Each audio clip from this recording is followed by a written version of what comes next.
এ দুনিয়ার মুসলমান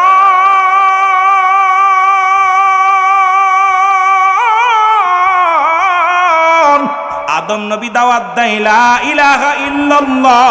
আদম নবী কয় আদম শফিউল্লাহ, লা ইলাহা ইল্লাল্লাহ ইব্রাহিম খলিলুল্লাহ, লা ইলাহা ইল্লাল্লাহ মুসা কালিমুল্লাহ, লা ইলাহা ইল্লাল্লাহ ইব্রাহিম খলিলুল্লাহ, লা ইলাহা ইল্লাল্লাহ মুহাম্মাদুর রাসূলুল্লাহ। সব নবীর একই কালেমা ছিল। জোরে জোরে চিল্লায় বলেন মারহাবা। আরো জোরে। আদম কয় আমি আল্লাহর পয়গম্বর। ও যুবক, আদম নবী কয় আমি আল্লাহর পয়গম্বর। ইব্রাহিম খলিলুল্লাহ কয় আমি আল্লাহর পয়গম্বর। ঈসা আলাইহিস সালাম কয় আমি আল্লাহর পয়গম্বর। মুসা আলাইহিস সালাম ডাক দে আমি আল্লাহর পয়গম্বর। এরে আমার আপনার নবীও ডাক দে আমি আল্লাহর পয়গম্বর। পৃথিবীর মধ্যে সব নবীর শেষ আমার নবী রাহমাতুল লিল আলামিন যখন কালেমার দাওয়াত দেওয়া শুরু করল, আমার সাথে পড়েন আশহাদু আল্লা ইলাহা ইল্লাল্লাহু ওয়াহদাহু লা শারীকা লাহু আশহাদু আন্না মুহাম্মাদান আবদুহু ওয়া রাসূলুহু। জোরে জোরে চিল্লায়া বলা যাবে না মারহাবা। আরে আমার নবী যখন দাওয়াত দেয় রে, দলে দলে মানুষ যখন কালেমার দাওয়াত পায়া ইসলামের পতাকা তলে আসতে শুরু করছে গো, খুব ধৈর্য সহকারে আলোচনা শোনা লাগবে। রাহমাতুল লিল আলামিন যখন কালেমার শান্তির দাওয়াত, এর সালাতের দাওয়াত, নবুয়াতের দাওয়াত, আল্লাহর পয়গম্বর সত্যের দাওয়াত দেয়া যখন শুরু করলেন, একদম সংক্ষিপ্ত আকারে সুন্দর জানা আলোচনাগুলো আপনাদেরকে জানিয়ে দিব। এমন কোনো জটিলতা নয়, এমন কোনো কষ্টের আলোচনা করব না যা বুঝতে কষ্ট হবে আপনাদের। আমার নবীজি কালেমার দাওয়াত দেন, দলে দলে অমুসলিমেরা কালেমার দাওয়াত কবুল করে, কালেমা প্রচার করে, কালেমা পড়ে মুসলমান হয়ে যায়। জোরে জোরে বলেন মারহাবা। এই দৃশ্য দেখে আবু জেহেলের বড় কষ্ট লাগছে গো। জোরে বলেন কার কষ্ট লাগছে? আবু জেহেলের কষ্ট লাগছে। আবু জেহেল, ও মুসলমান শুনে নাও, এত কষ্ট পাইল আব্দুল্লাহর বেটা মুহাম্মদ কি যেন এক মন্তর পড়ে, মানুষ দলে দলে তার দলে চলে যায়। আর আমি আবু জেহেল এই মহল্লার বড় নেতা, ধন সম্পদের অভাব নাই, টাকার অভাব নাই, কিন্তু আমার দলে কোনো লোক নাই। কারণটা কি? বড় টেনশনের মধ্যে আছে আবু জেহেল। মুসলমান শুনে নাও, উনি যাইতে যাইতে মুহাম্মদকে বাধাগ্রস্ত করতে লাগলেন, কিন্তু পারে না। চলে গেলেন তৎকালীন জামানায়। ও যুবক, ও মুসলমান শোনো, মিশরে চলে গেলেন। মিশরের বাদশা তখনকার তৎকালীন জামানায় নাম হলো হাবিব বিন মালেক।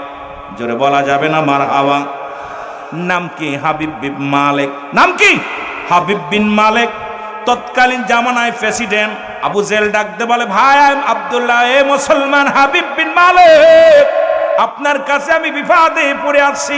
আরে আমার ভাতিজা, আমাদের প্রতিবেশী আব্দুল্লাহর বেটা মুহাম্মদ, এই কোথা থেকে এক কালেমা পাইছে, কোথা থেকে এক না কোন পিঠা থেকে কবিতা মুখস্থ করেছে, যেটা পড়েইলে মানুষগুলো তার দলে চলে যায়। শান্তির দিকে মানুষ বেশি যায়, অশান্তির দিকে মানুষ যায় না। এখন কালেমা পড়ে এই মানুষগুলো দলে দলে তার দলে চলে যায়। কোনো কৌশলে কি তারে বাধা দেওয়া যাবে কি না, তারে ঠেকানো যাবে কি না, একটা পরামর্শ আমারে দাও। কারণ মুহাম্মদ কি হাবিব বিন মালেক কয়, আবু জেহেল চিন্তার কোনো কারণ নাই, শয়তানের সঙ্গে শয়তানের বুদ্ধি, ঘুষখোরের লগে ঘুষখোরের বুদ্ধি। ও মুসলমান শুনে নাও, হাবিব বিন মালেক ডাক দে, আবু জেহেল চিন্তা করো না। কারণ মুহাম্মদ তো নীতির বড়ায় দেখায়, সৎ চরিত্রের বড়ায় দেখায়। কারণ মুহাম্মদ সে মুসলমান মুমিন বলে দাবি করে, সে মিথ্যা বলে না, চগলখড়ি করে না, সৎ পথের সৎসন্ধানে থাকে। মুহাম্মদকে যদি একটা মানুষের সামনে ফল ধরায়া দেওয়া যায়, মুহাম্মাদের মাথা নিচু হয়ে যাবে, তোমার তোমার মাথা উঁচু হয়ে যাবে, সমাজের মধ্যে তুমি সবার কাছে বড় নেতা হয়ে যাবে। জোরে জোরে চিল্লায়া বলা যাবে না নাউজুবিল্লাহ। হাবিব বিন মালিক চেয়ারের মধ্যে বসে আছি, যখন 10টা বেজে গেছে, রহমতের নবী আব্দুল্লাহর বেটা মুহাম্মদ গুটি গুটি পায়ে মজলিসে চলে আসেন। রসুল এসে দেখে রে হাজার হাজার মানুষ এই মিটিংয়ের মধ্যে বসে আছে, হাজার হাজার মানুষ।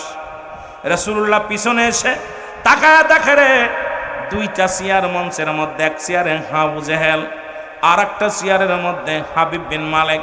কোনো চেয়ারও খালি নাই, অথচ নবীজি তো প্রধান অতিথি, এই মজলিসের প্রধান অতিথি, তাকে একটা চেয়ার দরকার ছিল দেওয়া, কিন্তু 2টা চেয়ারে 2জন বসে রয়েছে। আমার নবীজি পিছন থেকে কত আদব ছিল আমার নবীর মধ্যে, মুসলমান শুনে নাও, আদব, বুদ্ধি, মহব্বত, সাহস যা আমার রাসূলুল্লাহর ভিতরে ছিলেন, কত আদব ছিল।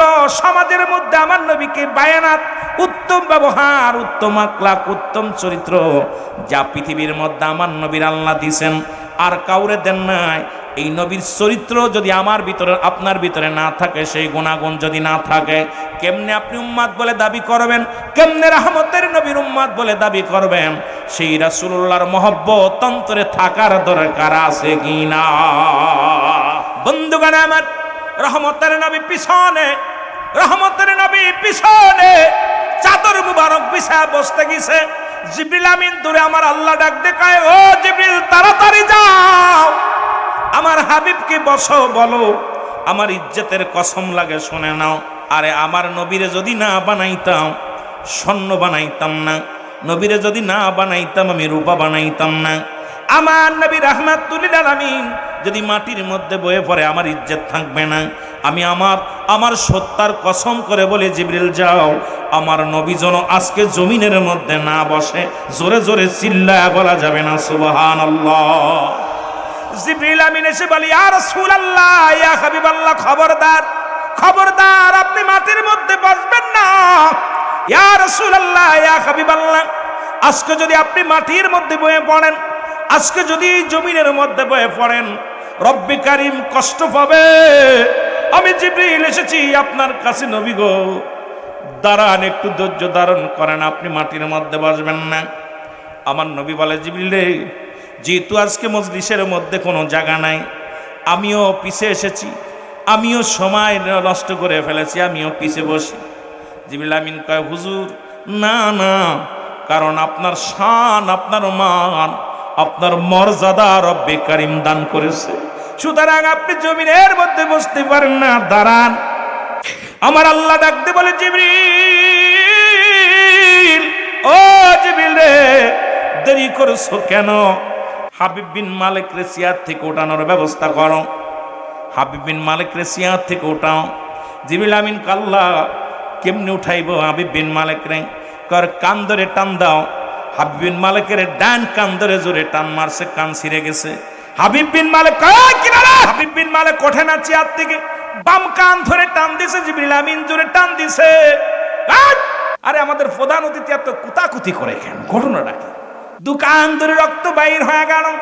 আবু জেহেল কয়, ও হাবিব বিন মালিক, তুমি আজকের মজলিসে, ভরা মজলিসের প্রধান অতিথি, হাজার হাজার জনগণ, হাজার হাজার জনগণ তোমার মুখের দিকে তাকায় আছে, তুমি এত ফালাফালি করো কেন, লাফালাফি করো কেন?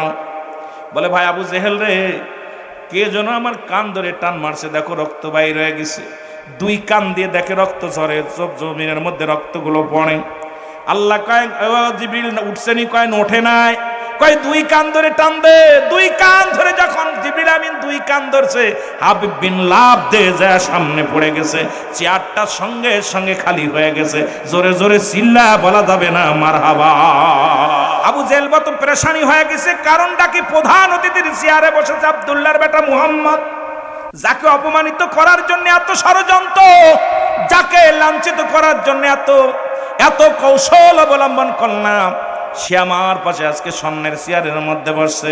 আমার নবীজিকে বসায়া দিয়া আল্লাহ কয়, জিবরিল রে, ও জিবরিল, রাসূলের বাম পাশে আবু জেহেল বসে আছে, এটা মানায় না, কারণ আমার নবীর পাশে আবু জেহেলকে মানায় না।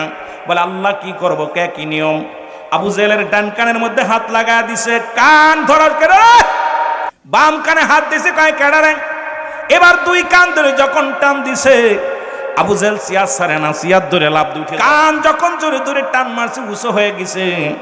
আল্লাহ কয় জিবরিলের মা পাছায় এত জোরে এক লাথি মার ছুটে যেয়ে পড়বে, এত জোরে জিবরিল আমিন এক লাথি মারছে, এক লাথিতে যায় মানুষের সমাগমে পড়ে গেছে। জোরে জোরে চিল্লায় বলা যাবে না আল্লাহু আকবার। আমার ভাইরা, আমার বন্ধুরা, আমার আল্লাহ বলে জিবরিল রে তাড়াতাড়ি দাহিয়াতুল কালবের সূরত ধরো, কারণ তুমি এখন মানুষের সূরতে চলে যাও, কারণ এখনই আমার নবীর সাহাবী সূরতটা ধরো, ওই চেয়ারের মধ্যে বসো, কারণ আমার নবীর পাশে আবু জেহেল রে মানায় না, মানায় আমার, তুমি তাড়াতাড়ি বসে পড়ো। এবার রসুলের ডান পাশের চেয়ারে বসে বলেন হাবিব বিন মুসলমান জিবরিল আমিন দাহিয়াতুল কালবের সূরত ধরে বসে বলেন। এবার লোকজন সবাই আশ্চর্য হয়ে গেলেন, চেয়ারে বসা ছিল কে আর বসলো কে? নাস্তিকের দলেরা, যতই তোমরা চেয়ারের চিন্তা করো, এমন একটা দিন আসবে চেয়ার থেকে দৌড়াইতে হবে, সময় বেশি নয়, দৌড়নে শুরু হয়েছে, আরো কত দৌড়াইবা তার শেষ নাই। জোরে বলেন ঠিক কিনা, আর একটু জোরে বলেন ঠিক কিনা। আমার ভাইরা, আমার বন্ধুরা, আমার লোকজন সবাই বলতে লাগলো, এই লোকটার তো মাঝে মাঝেই দেখি নবীর সঙ্গে, এই লোকটা তো মাঝে মাঝে উদাও হয়ে যায়, এ তো আমাদের মক্কা মদিনার মানুষ নয়। লোকজন বড় আশ্চর্য হয়ে গেলেন। আমার নবী জিবরিলকে দেখে মৃদু মৃদু হাসি দিলেন। নবীজি হাসে। এবার জিবরিল আমিন কয়, নবী গো আপনার আলোচনা শুরু করেন। আমার নবী আলোচনা শুরু করলেন। উপস্থিত জনগণ শোনেন, আমি আপনাদের জন্য এই দুনিয়ার মধ্যে আমি নবী আপনাদেরকে দুটি কথা বলতে চাই। এক নম্বর কথা হলো, আপনার স্রষ্টাকে, সবাই বলে আমার আল্লাহ, মারহাবা বলেন না। আপনার স্রষ্টাকে, সবাই বলে আল্লাহ। কয় শোনো, ওই আল্লাহর প্রেরিত রাসূল, আমি আপনাদের কাছে এসেছি দুইটা কথা বলতে চাই।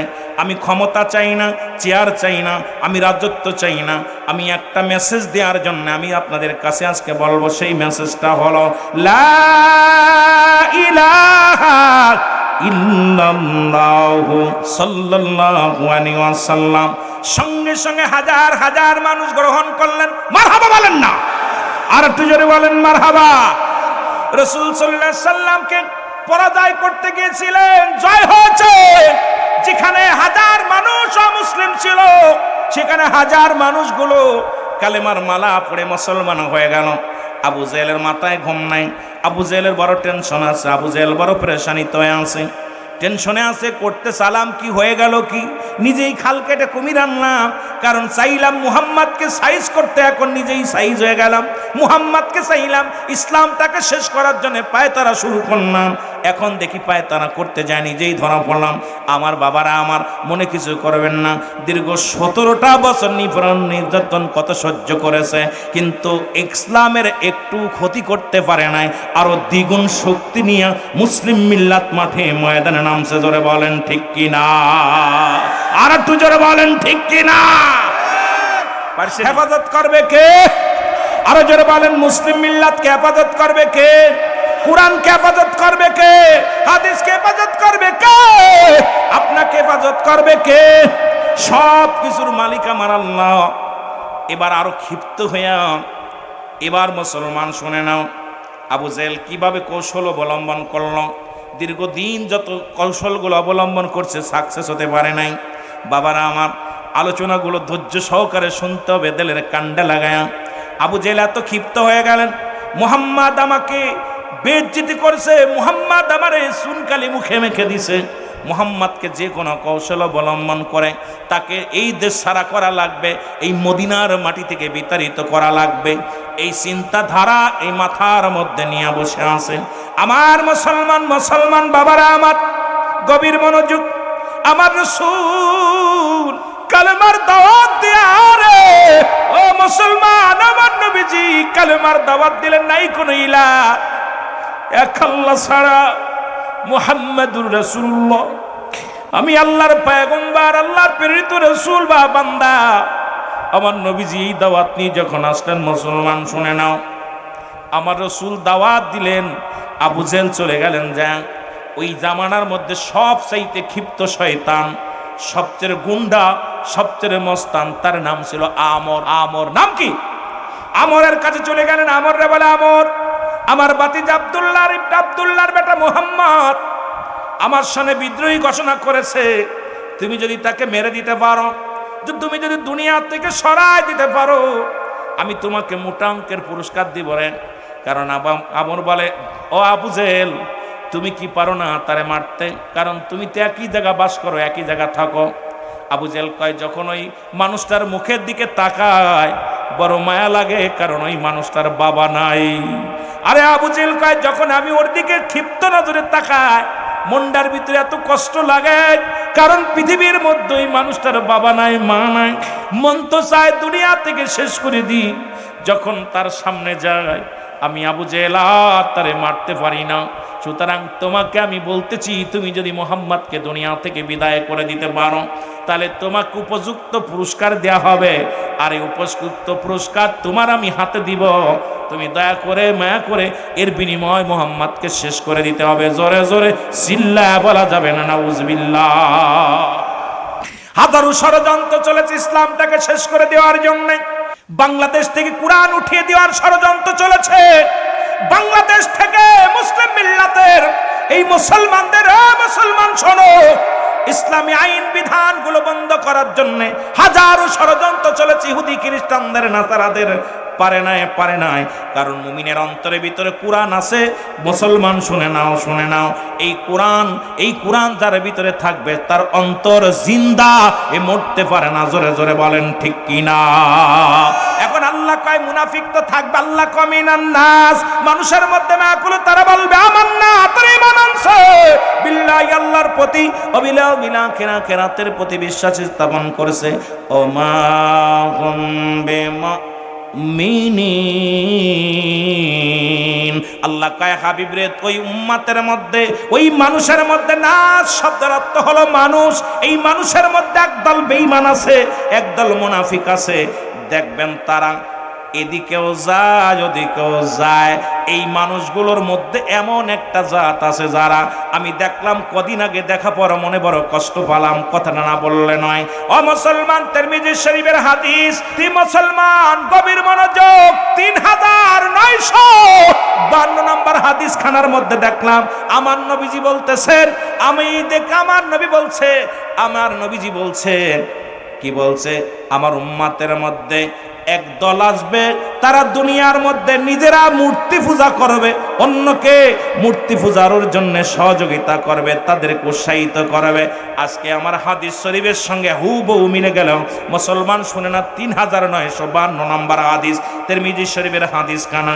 সুতরাং আমার দেশের এই কিছু মুনাফিক আলেমদের জন্য ইসলামের কলঙ্ক হয়। আমি বলি, যে দলের হোক না কেন এই মুনাফিকদের কোনো স্থান নাই। সে যে দলের হোক না কেন, যার জন্য কোরআনের অবমাননা হয়, যার জন্য ইসলামের অবমাননা হয়, যার জন্য আমার নবীজির ইজ্জত হানি হয়, যার কারণে ইসলামকে কটূক্ত করে, যার জন্য মুসলিমেরা আমাদেরকে ধিক্কার জানায়, সে যে দলের নেতা হোক না কেন, তাকে অচিরেই বহিষ্কার করতে হবে, তাকে দল থেকে বহিষ্কার করতে হবে।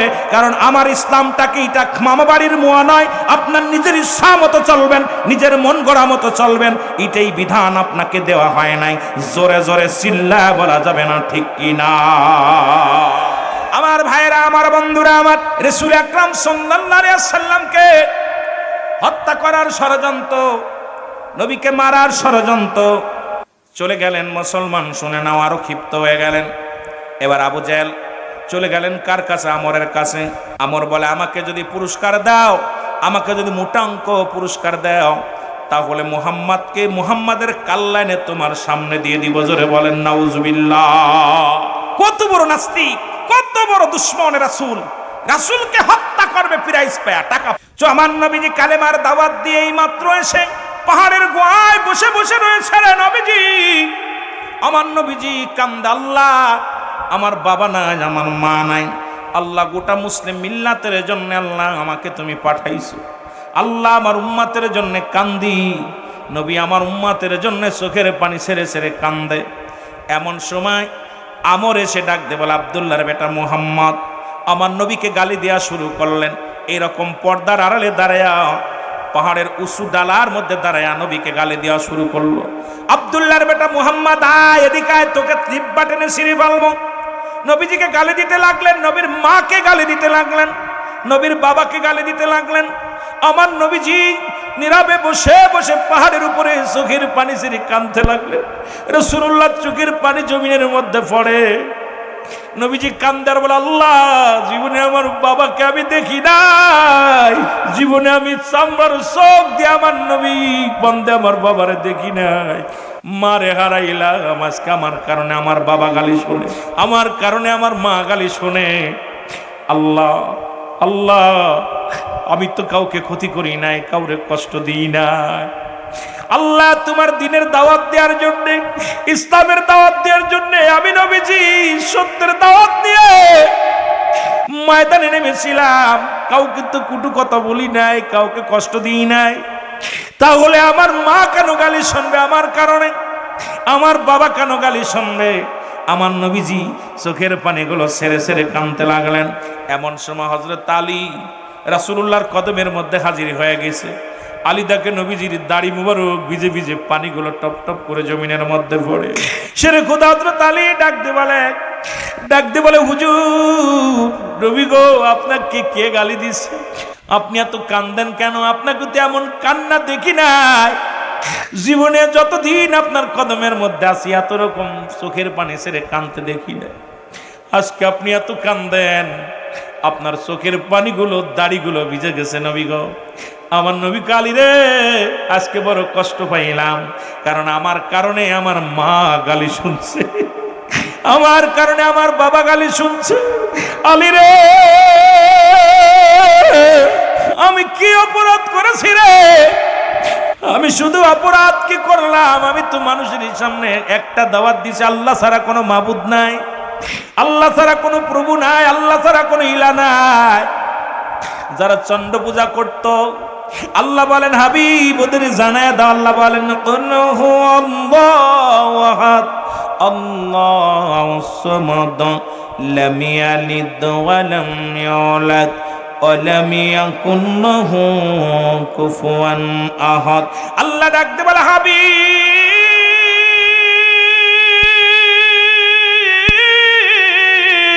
আপনি জানিয়ে দেন আমি আল্লাহ। আল্লাহ কয়জন? আরো যারা বলেন কয়জন? আমার নবীতে এটাই জানিয়ে দিছে সাহাবীদেরকে, তাবিদের, অমুসলিমদেরকে, গোটা জাতিরে জানা দিছে আমার আল্লাহ। ও বন্ধুগণ, ও মানুষ শোনো, আমার আল্লাহ ডাক দিয়ে বলে, আল্লাহ বলে, হাবিব জানায় দাও আমি আল্লাহ। পৃথিবীর মধ্যে কাউরে জন্ম দিই নাই, কারো থেকে জন্ম নিই নাই। যারা চন্দ্র পূজা করে খবরদার তারা যেন ছেড়ে দেয়, যারা মূর্তি পূজা করে তারা যেন ছেড়ে দেয়। দুনিয়ার মধ্যে যারা গাছ পূজা করে তারা যেন ছেড়ে দেয়, যারা দুর্গা পূজা করে তারা যেন দুর্গা পূজা ছেড়ে দেয়। কারণ আমার আল্লাহর সঙ্গে শরীক করে এই দুনিয়ার মধ্যে যারা ইবাদত বন্দেগীতে লিপ্ত হলো, তাদেরকে জানায়া দাও আমার আল্লাহর কোনো ছেলে মেয়ে নাই, বন্ধু নাই, বান্ধব নাই। আমার আল্লাহ কাউরে জন্ম দেই নাই, কারো থেকে জন্ম নেই নাই। আসমান জমিনের মধ্যে তার সমতুল্য সমকক্ষ আর কেউ নাই। এ আমার বন্ধুগণ, আমার আল্লাহ বলেন, হাবিব জানায়া দাও সারা পৃথিবী আমার মুখাপেক্ষী, আল্লাহর মুখাপেক্ষী সারা পৃথিবীর মানুষ। আল্লাহ রাব্বুল আলামিন কারোর মুখাপেক্ষী নয়। ঘোষণা কার? একটু জোরে বলা যাবে না কার? আরো জোরে বলেন কার? আল্লাহর ঘোষণা। আল্লাহ বলে, বান্দা আমার নবী জানিয়ে দেয় এই পৃথিবীর মধ্যে যারা চন্দ্র পূজা করে, যারা মুসলমান প্রতিমা পূজা করে, যারা দেবতা পূজা করে, তাদেরকে জানাই দিছেন আমার নবীজি, ও মানুষ তোরা আয়, ফিরে আয়, একমাত্র পূজা কর আমার রব্বে কারিমের, সেজদা কর আমার আল্লাহর। এই দুনিয়ায় ওদিকে সেজদা মেরো না, ওই জমিনের মধ্যে অন্য কারো সেজদা দিও না, এই জমিনের মধ্যে অন্য কাউকে ইলা বানায়ও না। একমাত্র তোমার প্রভু, তোমার খোদা, তোমার রব আমার আল্লাহ। জোরে জোরে চিল্লায় বলা যাবে না মারহাবা? আর একটু জোরে চিল্লায় বলেন মারহাবা, আর একটু জোরে চিল্লায় বলো মারহাবা। ও বন্ধুগণ শুনে নাও, রাসূলুল্লাহ আমার নবী রাহমাতুল লিল আলামিন কান্দে আর কালি রে, আমি তো কোনো দাওয়াত, আমি তো সম্পদের জন্য কাউকে আঘাত করি নাই, কাউকে কষ্ট দিই নাই। আমি নবী শুধু এই দাওয়াতটা দিছি, লা ইলাহা নাই কোনো ইলাহ ইল্লাল্লাহু এক আল্লাহ ছাড়া, মুহাম্মাদুর রাসূলুল্লাহ আমি আল্লাহর প্রেরিত রাসূল বা বান্দা হলাম, আমি নবী। এই দাওয়াতটা শুধু দিয়েছি, আমি তো কারোর সঙ্গে হট্টগোল করি নাই, কাউকে জোর করে ইসলামের মধ্যে আনি নাই, কাউকে জোরপূর্বক আমি কালেমা পড়াই নাই, শুধু দাওয়াতটা দিছি। আল্লাহ ছাড়া কোনো ইলা নাই, সব কিছুর মালিক আল্লাহ। এর জন্য আমাকে গালি দিছে। আমার নবী বলে, ও আলী, আমি বড় কষ্ট পাইলাম এই দাওয়াত দেওয়ার জন্য। আজকে আমার মাকে গালি শুনতে হলো, বাবাকে গালি শুনতে হলো। চোখের পানি ছেড়ে নবীজি কান্দে। আলী বলে, ইয়া রাসূলুল্লাহ, ইয়া হাবিবাল্লাহ, নবী গো, মায়ের নবী,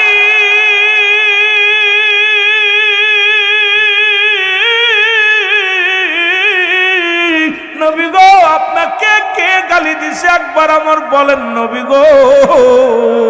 কে আপনাকে কষ্ট দিল যে আপনার চোখের পানি পড়ে? তামাম পৃথিবী একদিকে, আপনার ভালোবাসা একদিকে নবী গো।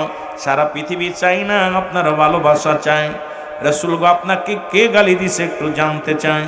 আমার নবী বাগদে বলে, আলী রে, এই নামটা আমি বলতে পারবো না, নামটা বলা যাবে না। তার কাছে অনেক অস্ত্র আছে, তার কাছে অনেক সম্পদ আছে, এই পৃথিবীর মধ্যে অনেক শক্তি তার গায়ে, কারণ তার নামটা এই জমিনের মধ্যে মক্কা মদিনার বড় ধনী এবং সম্পদের মালিক, এমনকি বড় অস্ত্রের ভান্ডার আছে তার কাছে। আলী বলে, ইয়া রাসূলুল্লাহ, ইয়া হাবিবাল্লাহ, আপনিও ভুলে গেছেন আমার কাছেও অস্ত্র আছে। জোরে জোরে বলেন মারহাবা। হযরত আলী বলে, ইয়া রাসূলুল্লাহ, ইয়া হাবিবাল্লাহ, ওই ব্যক্তির নাম আপনি বলেন। আপনি কি জানেন না আমি দুটি অস্ত্র জোগাড় করেছি, দুইটা অস্ত্র সংগ্রহ করেছি, যা পৃথিবীর মধ্যে কোনো অস্ত্রের খানা নাই। যে অস্ত্র দুইটা আমার কাছে আছে, যে অস্ত্র দিয়া সারা পৃথিবী শেষ করে দেওয়া যায় এই পৃথিবীর মধ্যে। নবীগণ, আমার নবী কালীরে তুমি কবে অস্ত্র সংগ্রহ করলাম? কয়, হুজুর আমি কবে অস্ত্র সংগ্রহ করেছি আপনি জানেন? নবী কয়, আলীরে তোমার অস্ত্রের দাম কত? কয়, হুজুর এটাও জানেন। নবী কয়, আলীরে তোমার অস্ত্রের নাম কি? কয়, এটাও আপনি জানেন। বলি, ইয়া রাসূলুল্লাহ, ইয়া হাবিবাল্লাহ, আমি যে অস্ত্র সংগ্রহ করেছি পৃথিবীর কোনো অস্ত্রের সামনে কোনো দাঁড়াতে পারবে না নবীগণ। আমার নবী কয়, আলীরে কি বলতে চাও? কয়, ইয়া রাসূলুল্লাহ, ইয়া হাবিবাল্লাহ, আমি যে অস্ত্র দুইটা সংগ্রহ করেছি, এই অস্ত্র যার কাছে আছে নবীগণ, এই পৃথিবীর মধ্যে সেই তো শাহিনশাহ, সেই তো পৃথিবীর মধ্যে বড় মস্তা। আল্লাহর নবী বলে, আলী রে তোমার অস্ত্র দুটির নাম বলো। বলে, ইয়া রাসূলুল্লাহ, ইয়া হাবিবাল্লাহ, আপনি আগে নাম বলেন। কে আপনাকে গালি দিছে? আগে নামটা বলেন, তারপরে আমার অস্ত্র দুটির নাম বলবো। নবীজি কালী রে কি অস্ত্র, কি বলবো তার নাম? নবী কালীরে সেই নামটা কেমনে বলবো? কয়, হুজুর একটু দয়া করে বলেন। আমার নবী কালীরে তোমার অস্ত্র দুটির নাম বলো আগে শুনি। আমার আলী বলে, ইয়া রাসূলুল্লাহ, ইয়া হাবিবাল্লাহ, আমার দুইটা অস্ত্র, এক নাম্বার অস্ত্রের নাম হলো আমার আল্লাহ। যারা বলা যাবে না মারহাবা। মুসলমানদের শক্তি কে? যারা বলেন কে? আল্লাহ পাক ছেড়ে দেয়, ছাড় দেয় না, ঠিক কিনা? আল্লাহ ছেড়ে দেয়, ছাড় দেয় না। হয় একদিন, দুদিন, 3 দিন, 4 দিন নাফরমানি করেছো, রব্বে কারীম যেদিন ধরবে সেদিন আর পৃথিবীর কোনো ব্যক্তি বাঁচানো সম্ভব হবে না। আমার বাবারা, আলী বলে, ইয়া রাসূলুল্লাহ, ইয়া হাবিবাল্লাহ, দ্বিতীয় অস্ত্রের নাম হলো মুহাম্মাদুর রাসূলুল্লাহ। নবী গো, আমি দুইটা অস্ত্র সংগ্রহ করেছি, একটা অস্ত্রের নাম আমার আল্লাহ, দ্বিতীয় অস্ত্রের নাম হলো মুহাম্মাদুর রাসূলুল্লাহ। নবী গো, সারা পৃথিবীর যত অস্ত্র আছে এই দুইটা শক্তির কাছে কোনো পৃথিবীর কোনো শক্তির খানা নাই। জোরে জোরে চিল্লায়া বলা যাবে না মারহাবা। এ যুব কমিটির ভাইরা শুনে নাও, এই জোরে বলেন কয়টা? এই দুইটা শক্তির নাম কি? দুইটা অস্ত্রের নাম কি? এই জোরে বলেন কি কি? আল্লাহ এবং আল্লাহর রাসূল। নবীজি আশ্চর্য হয়ে গেছে। কালে কি বলো? কয়, হুজুর যেদিন আমি কালেমা পড়েছি, লা ইলাহা নাই করে ইলা ইল্লাল্লাহু এক আল্লাহ ছাড়া, মুহাম্মাদুর রাসূলুল্লাহ আল্লাহর প্রেরিত রাসূল বা বান্দা, সেদিন থেকে আমার দুইটা অস্ত্র, একটা অস্ত্র আমার আল্লাহ, দ্বিতীয় অস্ত্র আপনি। নবী গো, এই দুইটা অস্ত্র আমি আলীর কাছে আছে। পৃথিবীর আর কোন শক্তি, পৃথিবীর কোন অস্ত্রকে আমি আলী ভয় পাই না। জোরে বলা যাবে না মারহাবা। আর একটু জোরে বলো। মুসলমান ক্ষেপণাস্ত্র লাগে না। মুসলমানের পৃথিবীর মধ্যে মুমিন ব্যক্তির হাত উঠাইতে দেরি, দোয়া কবুল হতে রাত দেরি নয়। সুতরাং মুসলিম মিল্লাত ক্ষেপণাস্ত্র বিশ্বাস করে না। মুসলিম মিল্লাত পৃথিবীর মধ্যে বোমা বারুদ বিশ্বাস করে না। মুসলিম মিল্লাত ড্যাগার পছন্দ করে না, বোমা পছন্দ করে না। মুসলমানদের দুইটা শক্তি, একটা শক্তি আমার আল্লাহ, দুইটা শক্তি, একটা শক্তি আমার আল্লাহ, দ্বিতীয় শক্তি আমার নবী রাহমাতুল লিল আলামিন। এই দুইটা শক্তি যে ব্যক্তি অন্তরে ধারণ করিয়া আগাতে পারছে, দুনিয়া আখিরাত দুইটাই কামিয়াব হয়েছে। জোরে বলেন ঠিক কিনা? আরো জোরে জোরে চিল্লায় বলেন ঠিক কিনা? এ মুসলমান, আমার নবী ডাক দে, কালি পাগলামি করো না, পাগলামি করো না, কারণ এই অস্ত্রের সঙ্গে খানা তোমার এই আবেগ দিয়ে কাজ হবে না রে আলী। শরীয়তে অস্ত্র আছে, তোমার কাছে সেটা নাই। আলী বলে, হুজুরের নামটা বলেন। আমার নবী কয়, লোকটার নাম হলো আমর। নাম আবার মনে করেন উমর, নাম কি? আমর। সঙ্গে সঙ্গে আলী রওনা হয়ে গেলেন। নবীজি ডাক দে, আলী দাঁড়াও। আলী বলে, ইয়া রাসূলুল্লাহ, আপনার চোখের পানি আমার কাছে অনেক দামি। পৃথিবীর মধ্যে আপনার চোখের পানি পড়েছে, আমি সহ্য করতে পারি না। আমার নবীর ভালোবাসার ওয়াজ শুনে যারা উঠাউটি করে, মনে করবেন নবীর প্রেম তাদের মধ্যে নাই। আমার নবীর প্রেমের ওয়াজ শোনা পর যাদের মন কান্দে না, মনে করেন নবীর সম্মান যে সহ্য করতে না পারে, এ মুসলমানদের মধ্যে পড়ে না। কারণ নবীর সম্মান যত বলে, মুমিনের কলব পরিষ্কার মোর ঠান্ডা হয়, বেঈমানদের কলিজা আঘাত লাগে। জোরে জোরে বলেন ঠিক কিনা? ভালো লাগবে এগুলো? আরে যার জন্য জগৎ পয়দা, যার জন্য সৃজন হলো, যিনি আপনার আমার কান্ডারি, সেই নবীর সম্মান বললে আপনারা পাগলের মতো শুনবেন। কিন্তু অথচ উঠাউঠি কারণটা কি? কারণ নবীজির শান ইবলিসের মনে ভাল লাগবে না, কারণ নবীজির শান তারা সহ্য করতে পারে না। যার যার বাবার শান নিয়ে ব্যস্ত আছে। যারা বলেন ঠিক কিনা? আমার বন্ধুগণ শুনে নাও, হযরত আলী রাদিয়াল্লাহু তাআলা কি করলেন? দোষ শুরু করেছে। আমার নবীজি দুভাবে দোয়া করতেন। এ মুসলমান শোনো, রাসূলুল্লাহ মাঝে মাঝে সিধা উঠাইতেন, মাঝে মাঝে উল্টা উঠাইতেন। যখন কোনো গুরুত্বপূর্ণ, যখন অতি ফস করে দোয়া কবুলের প্রয়োজন হতো, আমার নবীজি উল্টা দিকে হাত উঠায় কাঁদত। আর সঙ্গে সঙ্গে আল্লাহ রাব্বুল আলামিন কবুল করতেন। দেরি হতেন না, সঙ্গে সঙ্গে কবুল হতেন। এটাও কবুল হতেন, কিন্তু জরুরি যেটা প্রয়োজন নবীজি উল্টা উঠায় দিতেন। নবীজি হাত উঠায় দোয়া করতেন। আমার বাবারা, আমার শুনে নাও, আমার বন্ধুগণ শোনো, রাসূলুল্লাহ দোয়া করতে মুসলমান আলী রাদিয়াল্লাহু তাআলা দেখে রে নবী উল্টো দিকে হাত উঠায় দিছে। আমার আলী কান্দার ডাকতে বলে, নবী গো, আমার নবী, আমার মন বলে, নবী গো, আমি মনে হয় আর ফিরে আসবো না, কারণ জীবনেও কোনোদিন আপনাকে উল্টা হাত উঠাইতে দেখি নাই। আজকে আপনি উল্টা হাত উঠাইছেন নবী গো, তার মানে আর বুঝতে বাকি না, আমি বুঝি আর ফিরে আসবো না নবী গো। আমার নবী কান্দে, আলীও কান্দে। আমার নবী কয়, আলী রে, তুই কান্দিস না, আমি দোয়া করি রব্বে কারিমের দরবারে আমার সাহাবী যেন অতি ফাঁস করে আমার বুকে ফিরে আসে। জোরে জোরে চিল্লায়া বলা যাবে না মারহাবা। আলী রাদিয়াল্লাহু তাআলা চলে গেলেন আমরের রাজ্যে। যা বলে, আমর, তুমি বেশি বেশি কথা বলো না, তোমার জিহ্বা নিয়ে যাব। আমর বলে, আলী রে, তুমি কি নিয়ে আইছো আমার সঙ্গে যুদ্ধ করার জন্য? তুমি কি জানো এই জমিনের মধ্যে সবচাইতে বড় পালোয়ান আমি? সুতরাং আমার সাথে কোনো আমার অস্ত্রের ভান্ডার দেখো, জনগণের ভান্ডার দেখো। সুতরাং তুমি সৈন্য হাতে এসেছো আমার কাছে যুদ্ধ করার জন্য। আলী বলে, না রে, আমি সৈন্য হাতে আসি নাই, তোমার এই গুদমের এই অস্ত্রের। এ দুনিয়ার মুসলমান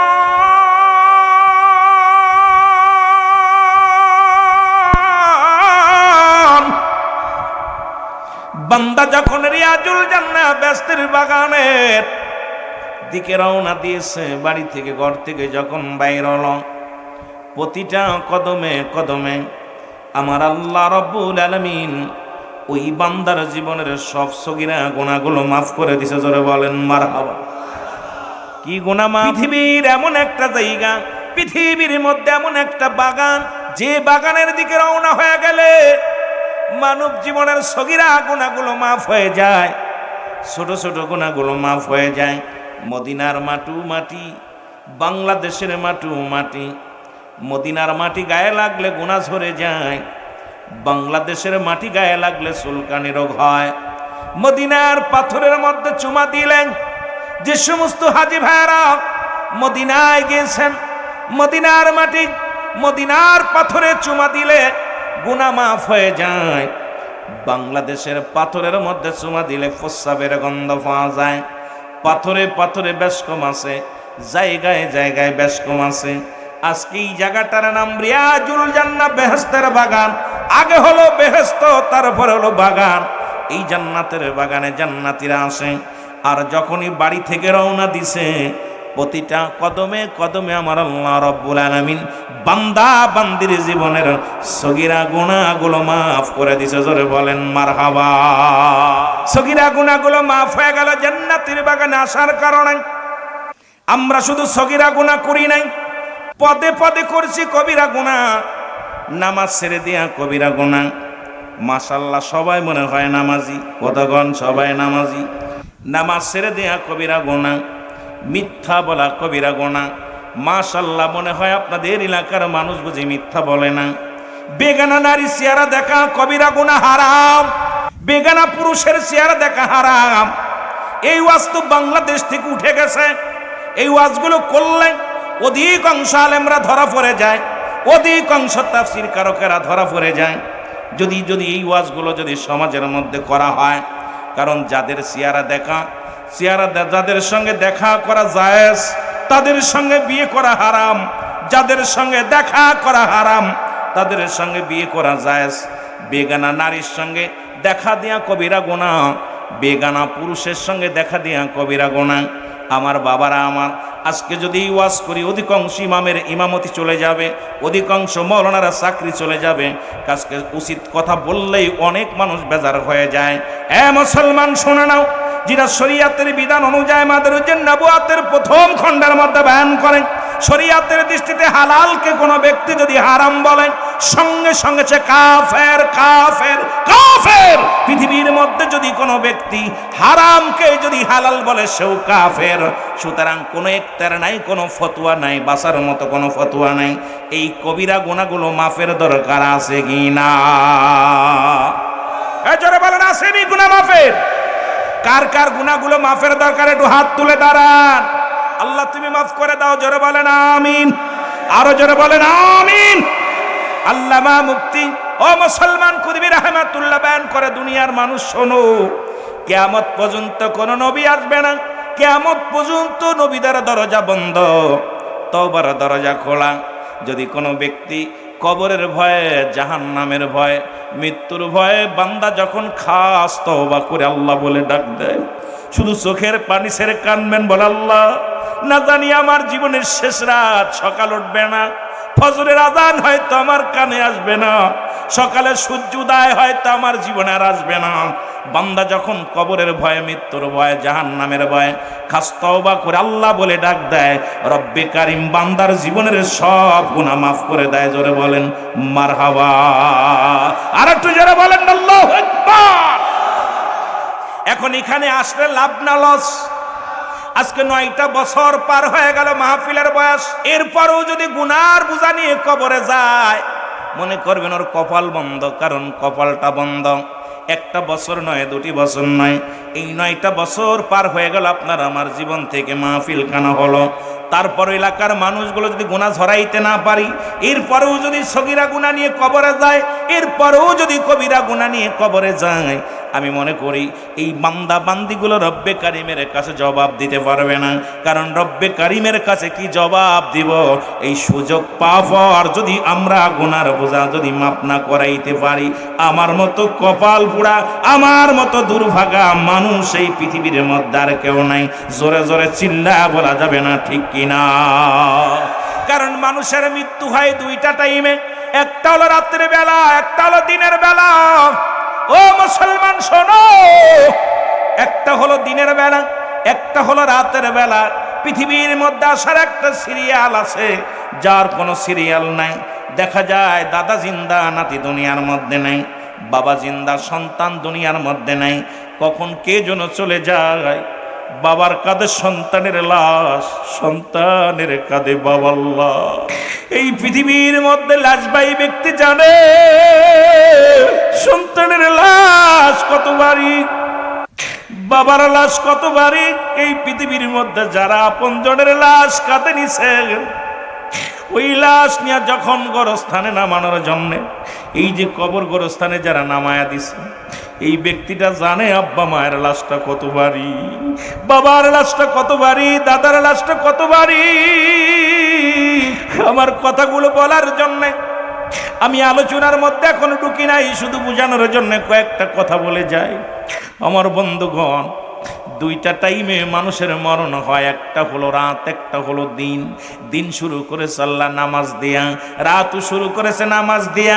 কারণ রহমতের নবীর কাছে এক নাম্বার প্রিয় ছিল নামাজ। কারা কারা নবীকে ভালোবাসেন একটু হাত তুলে দেখান, নবীরে ভালোবাসেন, জোরে জোরে চিল্লায় বল আল্লাহু আকবার। রাসূলুল্লাহর কাছে এক নাম্বার প্রিয় ছিল নামাজ, জোরে বলেন মারহাবা। নবীজির কাছে এক নাম্বার প্রিয় ছিল নামাজ। নবীর উম্মত বলে দাবি করতে হলে এক নাম্বার নামাজের প্রতি যত্নবান হওয়া লাগবে, কোনো ওজর চলবে না। কারণ এক ওয়াক্ত নামাজ কাজা গেলে 80 হুতবা পরিমাণ জাহান্নাম। এক হুতবা পরিমাণ হলো 2,88,00,000 বছর। আপনি যে তরিকার মানুষ হন না, যে মাওলানা হন না কেন, যে কুতুব হন না কেন, নামাজ নামাজ। কাফের এবং মুসলমানদের মধ্যে পার্থক্য হলো নামাজ। এই নামাজের যত্নবান হয়েছিলেন আমার নবীজি। কারণ নবীজির উম্মাত যদি হতে হয়, এক নম্বরে নামাজের প্রতি যত্নবান হওয়া লাগবে, জোরে বলেন ঠিক কিনা। এক নম্বরে এই নামাজ। নামাজ নবীর কাছে এক নাম্বার পেয়েছিল নামাজ, 2 নাম্বার পেয়েছিল তার উম্মাতগণ, 3 নাম্বার পেয়েছিল তার বিবিগণ, 4 নাম্বার পেয়েছিল পৃথিবীর মধ্যে সুগন্ধি জিনিস। সুতরাং এই 4টা জিনিস আমাদেরকেও প্রিয় হওয়া লাগবে। এক নাম্বারে নবীর উম্মাত বলে দাবি করতে হলে এক নাম্বারেই আমরা নামাজের প্রতি যত্নবান হওয়া লাগবে। 2 নাম্বার, এক মুসলমান আর এক মুসলমানকে জীবনের চাইতে অধিক পরিমাণ ভালোবাসা লাগবে। হিংসা করা যাবে না, কোন মানুষের মিথ্যা মামলা দেওয়া যাবে না, কোন মানুষের বিরোধিতা করা যাবে না। ওই মানুষটার মুসলমান, ওই মানুষটার গীবাত করা যাবে না, ওই মানুষটার সমালোচনা করা যাবে না। কারণ মুসলমান বাবারা যদি ভুল করে থাকে, তাকে পরামর্শ দিতে হবে, তার পাশে যেয়ে বুঝাইতে হবে। কারণ রাসূলুল্লাহর কাছে 2 নাম্বার পেয়েছিল তার উম্মাতগণ, 3 নাম্বার পেয়েছিল নবীর কাছে বিবিগণ। কারণ আজকে আমাদের সমাজের বউ নিয়ে যায়, ওর বউ নিয়ে যায়। কারণটা কি? আপনার বউ যা আছে এটাই ভালোবাসেন, সুন্দরী হোক কালো হোক, আপনার বিবিকে আপনি ভালোবাসবেন। এটা আমার নবীজি তার বিবিদেরকে অত্যন্ত ভালোবাসতেন, মায়া করতেন। 4 নাম্বার নবীজির কাছে প্রিয় ছিল সুগন্ধি জিনিস। আমার নবী বিড়ি সিগারেট খান নাই, গাঁজা খান নাই, মদ খান নাই। সুতরাং নবীর উম্মাত বলে দাবি করতে হলে আজ থেকে বিড়ি সিগারেট, গাঁজা, ইয়াবা, ফেন্সিডিলে সব পরিহার করা লাগবে, জোরে বলেন ঠিক কিনা। আপনি বিড়ি টানবেন আর কবেন নবীর উম্মাত, আপনি গাঁজা খাবেন আর বলবেন নবীর উম্মাত, মদ খাবেন বলবেন নবীর উম্মাত, নামাজ ছেড়ে দিবেন বলবেন নবীর উম্মাত। আমি কই তুমি ফিরাউনের আওলাদ, জোরে বলেন ঠিক কিনা। আর একটু জোরে বলেন ঠিক কিনা। যদি তুমি নবীর আউলাদ, আমার নবীর উম্মত বলে যদি দাবি করতে হয়, আজ থেকে মাদক সেবনকে না বলতে হবে। পৃথিবীর মধ্যে নামাজ ছাড়া যাবে না, নামাজকে হ্যাঁ বলা লাগবে। আপনার জীবনের চাইতন্য মুমিনকে বেশি ভালোবাসা লাগবে, অন্য বিবিদেরকে নয়, নিজের বিবিকে জানের চাইতে অধিক পরিমাণ ভালোবাসা লাগবে। তাহলে আপনি পরিপূর্ণ ইসলামের মধ্যে ঢুকতে পারবেন। কারণ এটা যদি না ঢুকতে পারেন, আমার আল্লাহ কয়া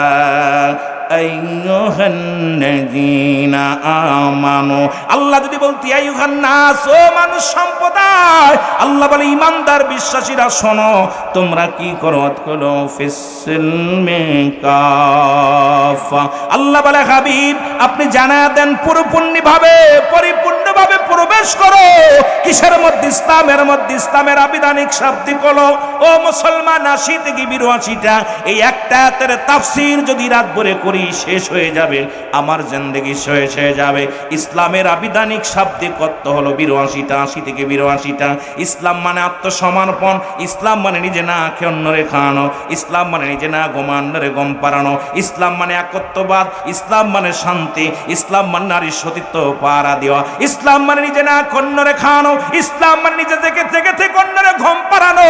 এখন তুমি মুসলমান বলে দাবি করো, ইসলাম বলে দাবি করো, তোমার মধ্যে কোন আদর্শ আছে আমি দেখতে চাই। যে আদর্শগুলো রাসূলুল্লাহ সাহাবীদের ভিতরে ছিল, যে আদর্শগুলো খোলাফায়ে রাশিদিনের মধ্যে ছিল, যে আদর্শগুলো পৃথিবীর মধ্যে মহামানবদের মধ্যে ছিল, সে আদর্শ আমার আপনার মধ্যে নাই।